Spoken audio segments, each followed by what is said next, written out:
Hello viewers, প্রথমে সামনের ভিডিওটি একটু মনোযোগ সহকারে দেখুন।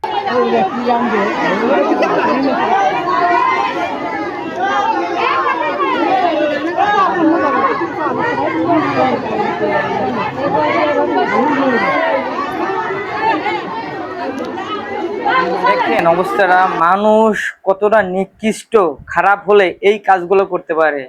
সে কোরবানি দিছে ভালো কথা, মানুষ নিচে দাঁড়াই আছে, সে দোতলায় কিভাবে গোস্তগুলো উপর থেকে ফিকে ফিকে ফেলাইতেছে। দেখেন মনে হচ্ছে নিচে কুকুর দাঁড়িয়ে আছে আর উপর থেকে সে মাংস দিতেছে কুকুরের মুখে।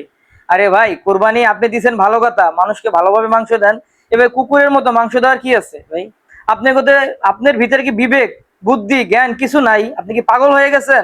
পাগল ছাড়া এই কাজ কেউ করতে পারে না। আপনার মধ্যে মনুষ্যত্ব বোধ বলতে কিছু নাই। কোরবানি দিয়েছেন ভালো কথা, ভালোভাবে মানুষকে মাংস দেন। এটা হচ্ছে কোরবানি না, মানুষ দেখানো হচ্ছে, বুঝছেন? ভালো হয়ে যান, সময় আছে। এই ধরনের কাজ আমরা কখনোই গ্রহণ করব না। সঠিকভাবে সুন্দরভাবে কোরবানি দেন, মানুষকে তার প্রাপ্যটা বুঝিয়ে দেন। ঠিক আছে?